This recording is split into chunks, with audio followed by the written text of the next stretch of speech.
Peran media massa dalam penanganan COVID ini, setidaknya media massa harus menjadi filter penjernih terhadap informasi-informasi yang berkembang mengenai COVID-19.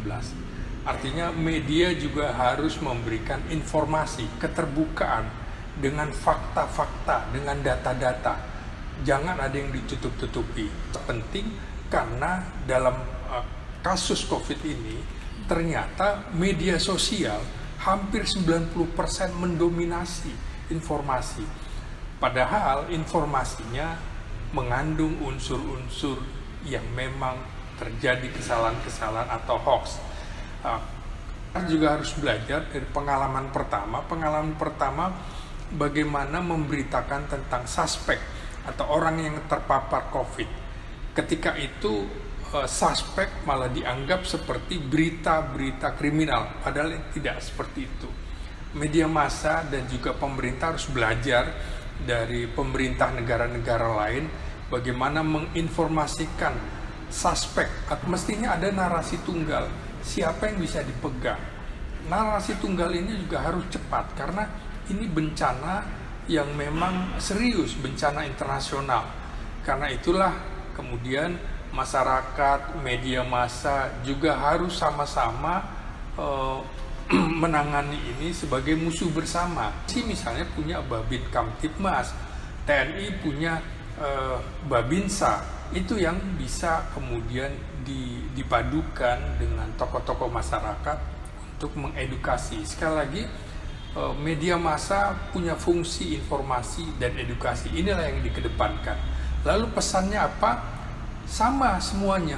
Pertama, masyarakat harus mematuhi protokol kesehatan, menggunakan masker, menjaga jarak, rajin mencuci tangan, juga menjaga kesehatannya dengan cara apa? Berolahraga, menghindari stres. Dan yang kelima, jangan lupa gizi yang baik, artinya makanan juga harus diperhatikan.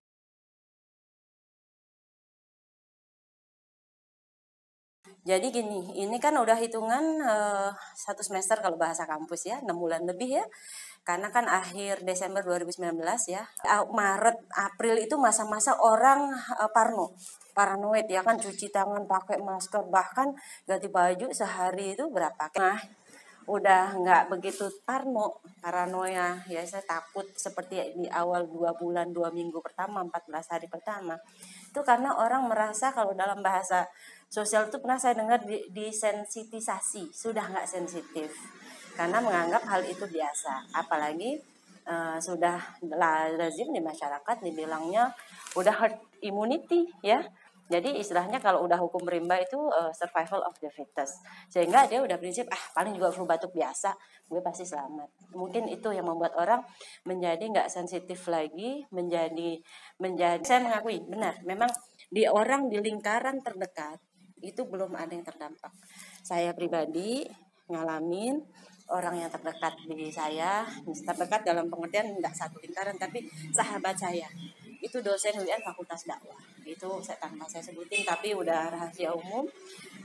Itu di 2 bulan pertama musim corona di Indonesia itu meninggal. Dan di situ kami semua secara kolektif satu institusi percaya bahwa makhluk itu ada. Masuk gerbang di kampus saya UIN masuk udah gunakan masker. Kita mau masuk bank gunakan masker.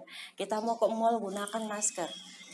Sosialisasi itu sebetulnya ada dimanapun. Diingatkan jangan sampai terpapar. Itu nggak cukup dengan berbagai media di TV, di flyer-flyer, spanduk-spanduk, di apapun. Jadi kalau kata teman saya yang dokter itu di Fakultas Kedokteran, dia bilang gini, Bu Naf katanya, ini itu penyakit mudah penyebarannya, susah penanganannya.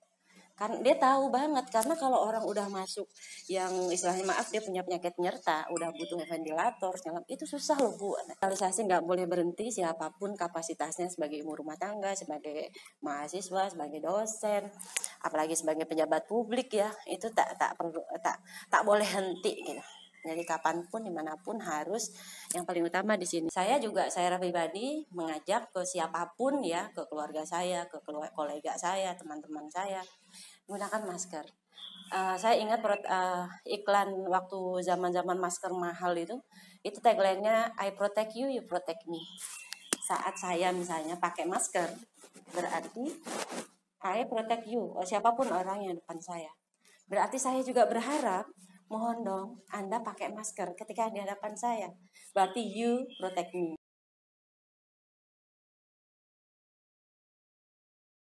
Bahwa himbauan dari pemerintah sebenarnya itu untuk menyadarkan diri kita.